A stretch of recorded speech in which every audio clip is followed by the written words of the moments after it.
अस्सलाम वालेकुम स्टूडेंट्स। आज हम बात करेंगे सिंपल एनर्जी के ऊपर।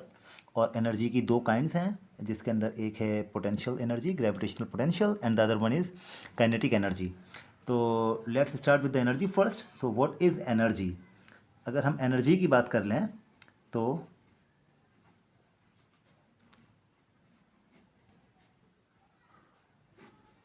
Energy is simply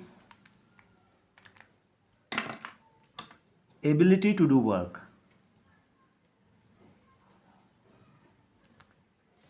Ability to do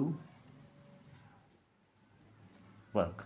अच्छा, जिस भी ऑब्जेक्ट के अंदर किसी काम करने की सलाहियत होगी, एबिलिटी होगी, या उसके अंदर इतना पोटेंशियल होगा, तो हम कह सकते हैं कि इसके अंदर एनर्जी मौजूद है। अच्छा, एनर्जी बेसिकली कैलकुलेट किस चीज़ के अंदर होती है? तो हम बोलते हैं कि unit of energy is joules, और उसका सिंबल है जे।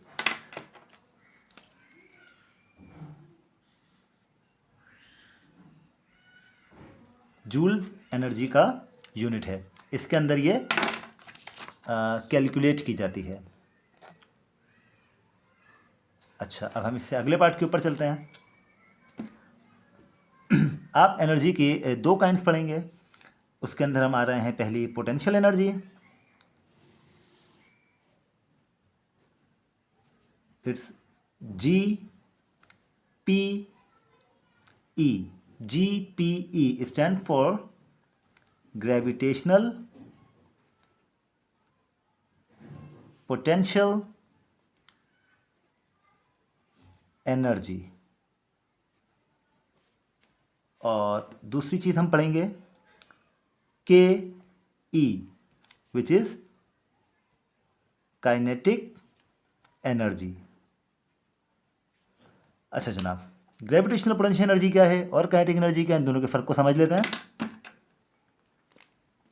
Gravitational potential energy is amount of energy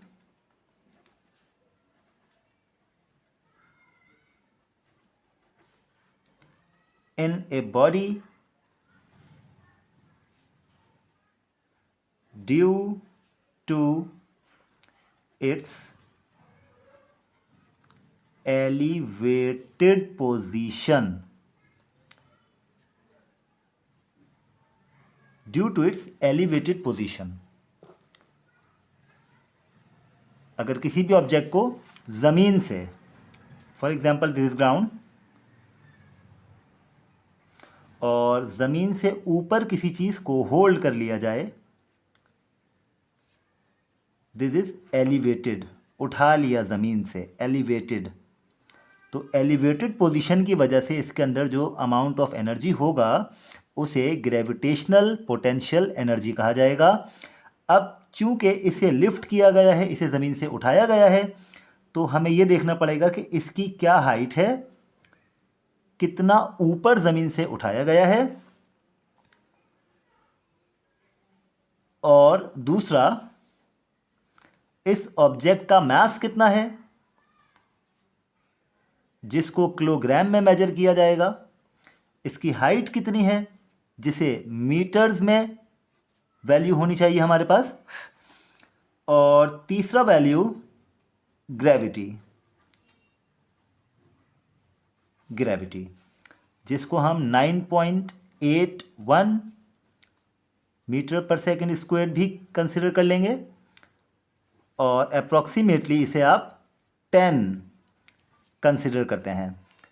अगर क्वेश्चन के अंदर मौजूद है 9.81 यूज़ करना है तो 9.81 यूज़ करेंगे, और अगर कहा गया है कि 10 can be taken as the value of gravity, so you will take 10। अच्छा, ये तीन चीज़ें आपको चाहिए। अब इसका मतलब ये है कि what formula shall we make by using these three values.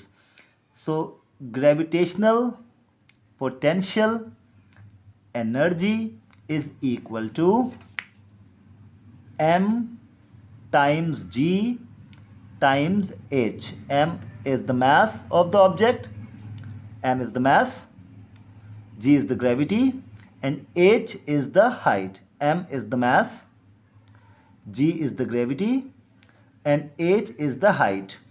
तो इन तीन चीज़ों से अगर हम तीन चीज़ों का प्रोडक्ट ले लेंगे तो आपके पास उसकी ग्रेविटेशनल पोटेंशियल एनर्जी आ जाएगी। ग्रेविटी कांस्टेंट रहेगी, मैस कांस्टेंट रहेगा, इसी ऑब्जेक्ट को ऊपर ले जाते रहेंगे तो इसका ग्रेविटेशनल पोटेंशियल एनर्जी बढ़ता रहेगा। अब हम पहुंचते हैं काइनेटिक एनर्जी के ऊपर।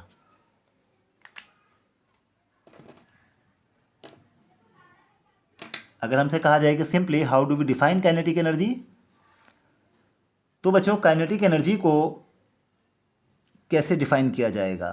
एवरी मूविंग ऑब्जेक्ट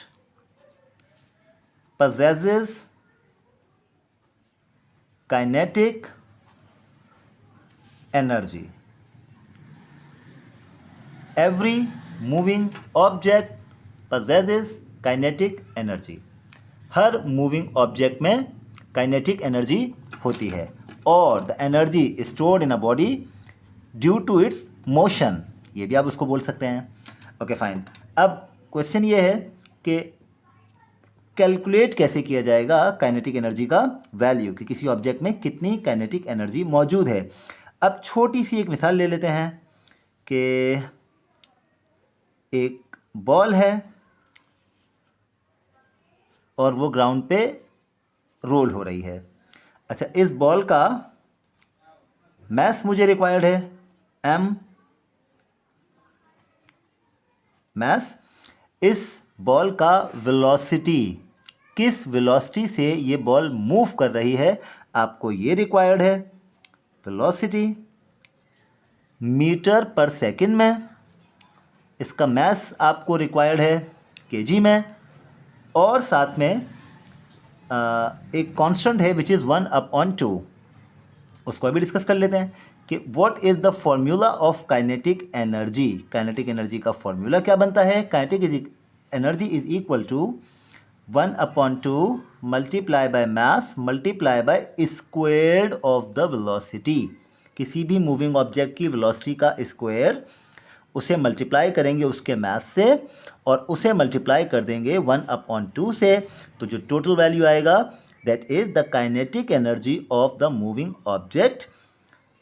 अच्छा, अब थोड़ी देर के लिए हम इनकी कुछ वैल्यूज़ अज्यूम कर लेते हैं कि जिससे हमें पता लग जाए कि हम एक्चुअल कैलकुलेशन क्या कर सकते हैं। फॉर एग्जांपल इस ही बॉल की बात कर लेते हैं। इस बॉल का मास है, लेट अस सपोज 200 ग्राम्स, ये इसका हमने मास कंसिडर कर लिया। इसकी वेलोसिटी ले लेते हैं 20 मीटर्स पर सेकेंड, ये हमने इसका वेलोसिटी कंसिडर कर लिया। अब हम चाहते हैं कि इसका काइनेटिक एनर्जी को कैलकुलेट कर लें।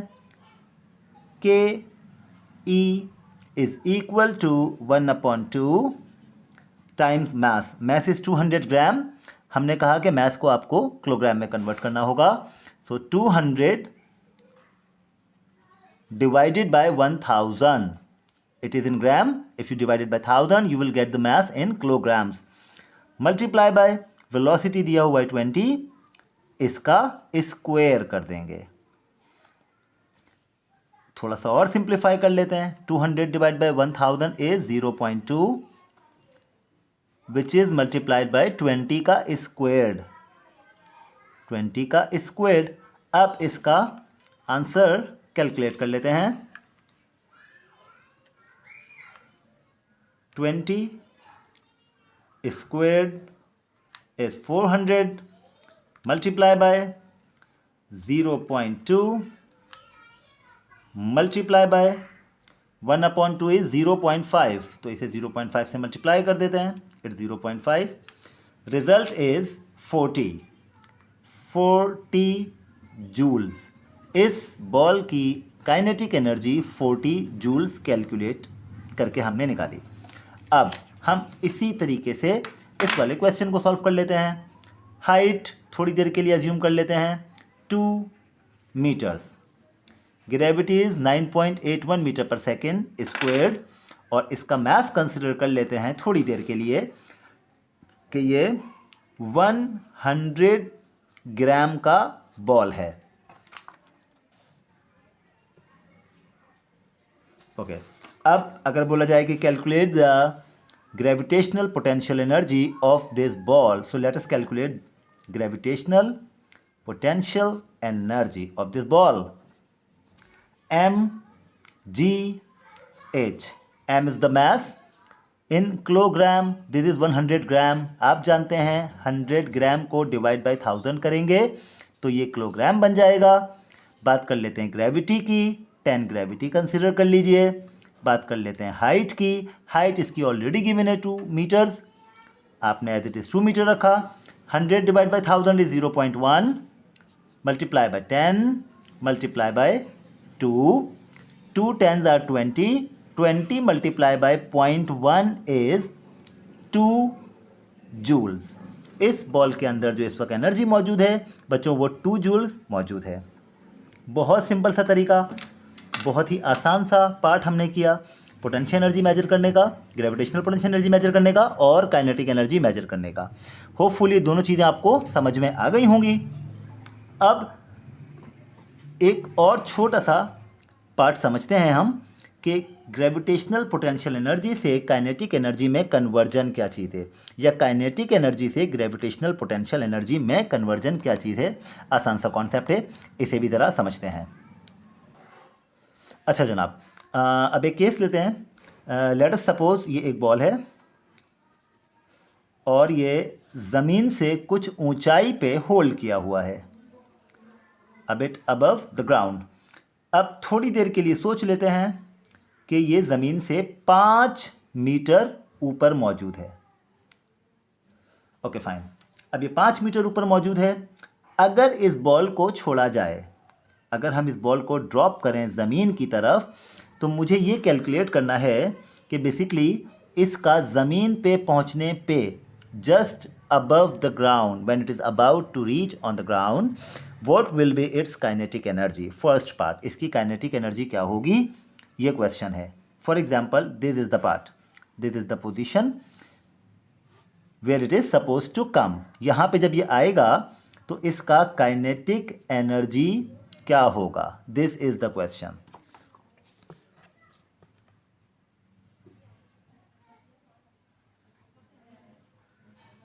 क्लियर है? अब देखो बच्चों, और मुझे कहा जाए कि इस बॉल का जो मास है वो फॉर एग्जांपल 500 ग्राम्स, हाफ के जी इसका मास है, और ज़मीन से ये 5 मीटर ऊपर है, और जब ये ज़मीन को छुएगा तो इसकी काइनेटिक एनर्जी क्या होगी, मुझे ये कैलकुलेट करना है। तो कॉन्सेप्ट को समझिए, कितना आसान है इस चीज़ को समझना। हम एक बात जानते हैं, उसे इग्नोर नहीं कर सकते, कि energy is converted from one form to another form, it is transformed from one form to another form, it can never be created nor be destroyed। तो एनर्जी ग्रेविटेशनल पोटेंशियल एनर्जी से transform होगा kinetic energy में, और यही चीज़ kinetic energy transform होता है gravitational potential energy में। तो एनर्जी बेसिकली कन्वर्जन होता है, प्रोड्यूस नहीं किया जाता। If we are suppose to calculate the kinetic energy at this position, what we need to do, simply सबसे पहले आप क्या करेंगे, आपको ये पता होना चाहिए कि इसके अंदर ग्रेविटेशनल पोटेंशियल एनर्जी कितनी है। सबसे पहला पार्ट तो आपको ये पता होना चाहिए, gravitational potential energy of the ball above the ground.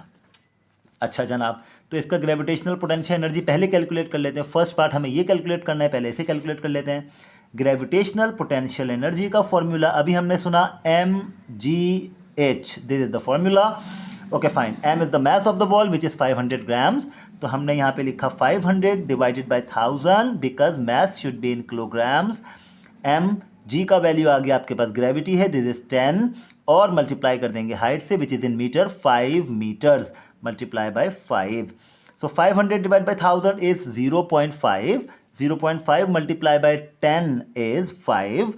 5 multiplied by 5 is 25. Let's calculate it.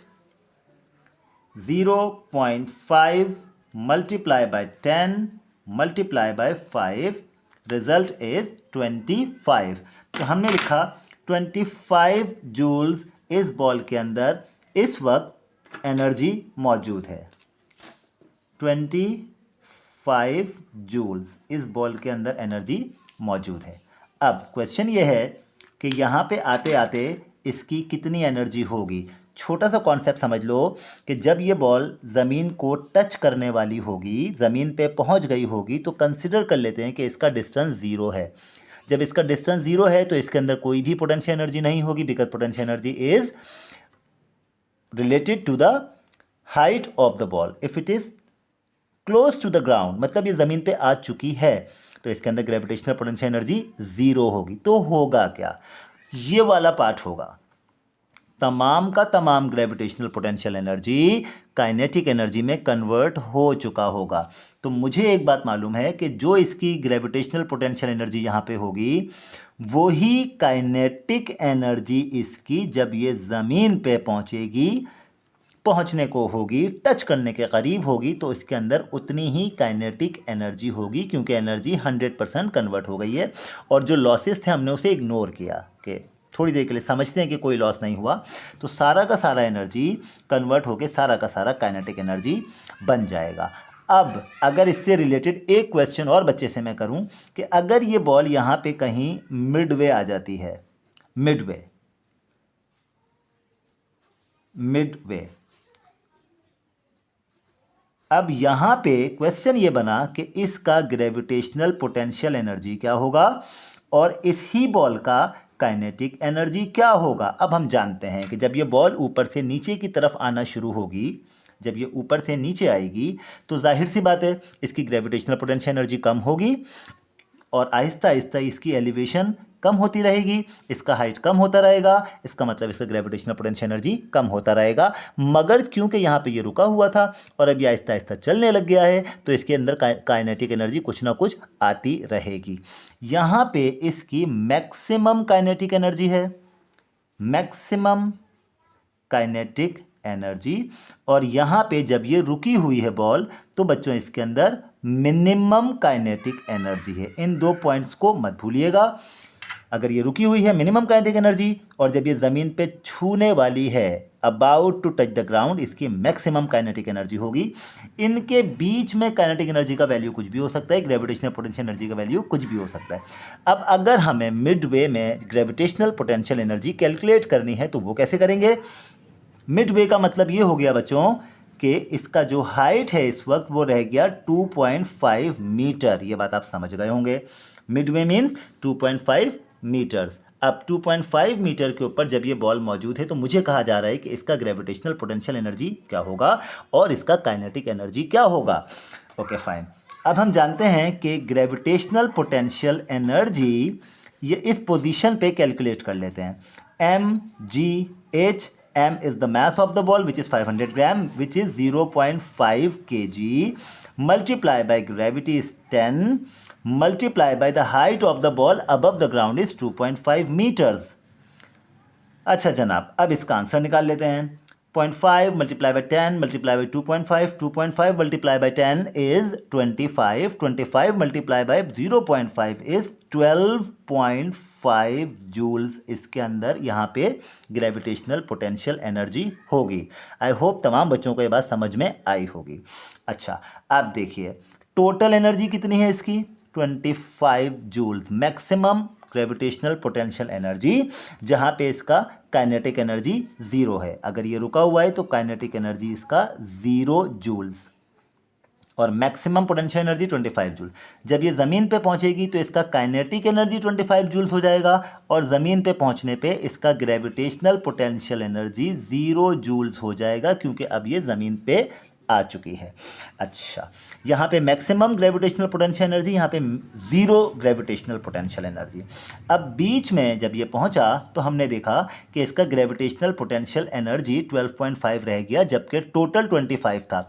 अगर कोई मुझसे पूछे कि यहाँ पे इसका काइनेटिक एनर्जी क्या होगा, तो मैं जानता हूँ total minus gravitational potential energy. अब यहाँ पे इसकी जो टोटल ग्रेविटेशनल पोटेंशियल एनर्जी थी बच्चों, वो थी 25, और यहाँ पे इसकी ग्रेविटेशनल पोटेंशियल एनर्जी रह गई 12.5 जूल्स। तो जो काइनेटिक एनर्जी यहाँ पे होगी वो इसी बचे हुए पार्ट जो इसका जो सब्ट्रैक्ट हुआ है, जो पार्ट इसका माइनस हुआ है, वो ही बेसिकली काइनेटिक एनर्जी में कन्वर्ट हो गया। तो हम कहेंगे कि 12.5 जूल्स काइनेटिक एनर्जी इसके अंदर इस वक्त मौजूद है। काइनेटिक एनर्जी 12.5 जूल्स मौजूद है और ग्रेविटेशनल भी 12.5 जूल्स मौजूद है। इन दोनों का सम 25 जूल्स बनता है। ये नीचे आता रहेगा, ग्रेविटेशनल पोटेंशियल एनर्जी कम होता रहेगा और काइनेटिक एनर्जी बढ़ता रहेगा। इस तरीके से ये इंटर कन्वर्जन ऑफ एनर्जी हमने सीखा। अब इसके साथ ही मैं यहाँ पे 3 क्वेश्चंस आपसे शेयर कर रहा हूँ। ये 3 क्वेश्चंस आप लोगों ने करके मुझे चेक कराने हैं। ओके स्टूडेंट्स, ये 3 क्वेश्चंस मैंने इसके अंदर लिख दिए हैं और इन 3 क्वेश्चंस के आंसर आप लोगों ने करके लेके आने हैं। मैं क्वेश्चन रीड कर देता हूँ। Question number 1 is what happens to the gravitational potential energy of an object if it moves down. जब भी कोई ऑब्जेक्ट नीचे की तरफ मूव करता है तो उसकी ग्रेविटेशनल पोटेंशियल एनर्जी के साथ क्या होता है, मतलब किस तरह से वो चेंज होती है। Question number 2, calculate the kinetic energy of an object of 150 grams and moving with a velocity of 12 metre पर सेकेंड। उसका कैलकुलेट आपने करना है, सिर्फ और सिर्फ काइनेटिक एनर्जी। क्वेश्चन नंबर 3 के ऊपर आ जाते हैं। A ball of 250 gram was dropped from a height of 15 metre towards the ground. अच्छा जनाब, 15 मीटर की ऊंचाई से एक चीज़ ज़मीन की तरफ छोड़ी जाती है, एक बॉल है। पहला अच्छा, ग्रेविटी इसके अंदर आप 10 न्यूटन पर केजी कंसिडर करेंगे और 10 मीटर पर second square.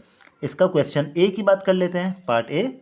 Calculate its gravitational potential energy when it cover the distance of 3 metre from start. जब वो ऊपर से चलना शुरू करेगी तो 3 मीटर जब वो नीचे आ जाएगी, जबकि वो ऑलरेडी 15 मीटर के ऊपर है। जब वो 15 मीटर से चलना शुरू करके 3 मीटर नीचे आएगी तो वो ज़मीन से 12 मीटर ऊपर होगी। तो क्वेश्चन ये है कि जब वो 3 मीटर नीचे आ जाएगा तो उसके अंदर कितनी ग्रेविटेशनल पोटेंशियल एनर्जी मौजूद होगी। क्वेश्चन का पार्ट बी है, calculate its kinetic energy when it is 3 metre above the ground. जब वो ज़मीन से 3 मीटर ऊपर रह जाएगी, मतलब 15 से 12 मीटर का डिस्टेंस ट्रेवल कर चुकी होगी, तो ज़मीन से 3 मीटर ऊपर रह जाएगी, उस वक्त उसकी काइनेटिक एनर्जी क्या होगी। ये आपके 3 क्वेश्चंस हैं और ये आप कंप्लीट करेंगे तो इंशाल्लाह इसको चेक किया जाएगा क्लास में। बहुत बहुत शुक्रिया, टेक केयर, अस्सलाम वालेकुम।